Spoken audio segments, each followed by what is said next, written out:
ओम शांति प्यारे भाई बहनों, आपका स्वागत है हमारे 7 दिन के साप्ताहिक राजयोग मेडिटेशन कोर्स की श्रृंखला में।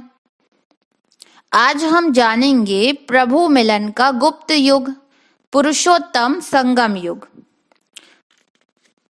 भारत में आदि सनातन धर्म के लोग जैसे अन्य त्योहारों, पर्वों इत्यादियों को बड़ी श्रद्धा से मनाते हैं, वैसे ही पुरुषोत्तम मास को भी मनाते हैं। इस मास में लोग तीर्थ यात्रा का विशेष महात्म्य मानते हैं और बहुत दान पुण्य भी करते हैं तथा आध्यात्मिक ज्ञान की चर्चा में काफी समय देते हैं। वे प्रातः अमृत वेले ही गंगा स्नान करने में बहुत पुण्य समझते हैं। वास्तव में पुरुषोत्तम शब्द परमपिता परमात्मा ही का वाचक है। जैसे आत्मा को पुरुष भी कहा जाता है, वैसे ही परमात्मा के लिए परम पुरुष अथवा पुरुषोत्तम शब्द का प्रयोग किया जाता है, क्योंकि वह सभी पुरुषों आत्माओं से ज्ञान, शांति, पवित्रता और शक्ति में उत्तम है। पुरुषोत्तम मास कलयुग के अंत और सतयुग के आरंभ के संगम युग की याद दिलाता है, क्योंकि इस युग में पुरुषोत्तम परमपिता परमात्मा का अवतरण होता है। सतयुग के आरंभ से लेकर कलयुग के अंत तक तो मनुष्य आत्माओं का जन्म पुनर्जन्म होता ही रहता है, परंतु कलयुग के अंत में सतयुग और सतधर्म की तथा उत्तम मर्यादा की पुनः स्थापना करने के लिए पुरुषोत्तम परमात्मा को आना पड़ता है।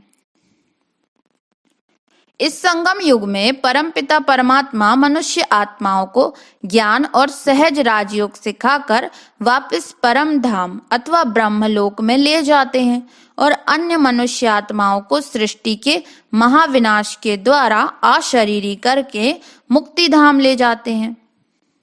इस प्रकार सभी मनुष्य आत्माएं शिवपुरी अथवा विष्णुपुरी की अव्यक्ति एवं आध्यात्मिक यात्रा करती हैं और ज्ञान चर्चा अथवा ज्ञान गंगा में स्नान करके पावन बनती हैं।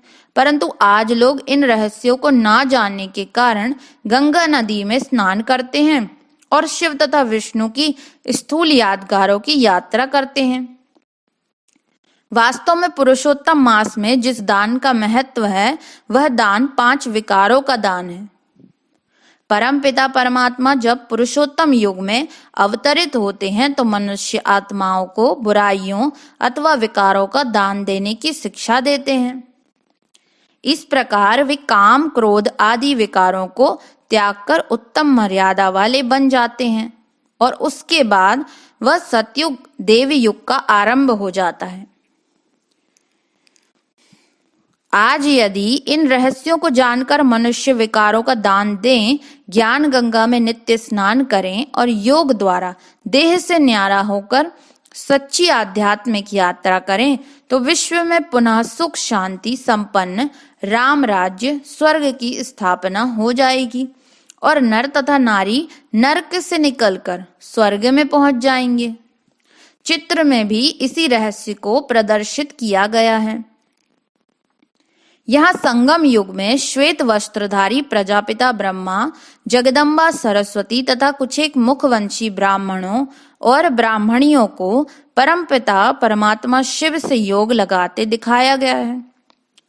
इस राजयोग द्वारा ही मन का मैल धुलता है, पिछले विकर्म दग्ध होते और संस्कार सतो प्रधान बनते।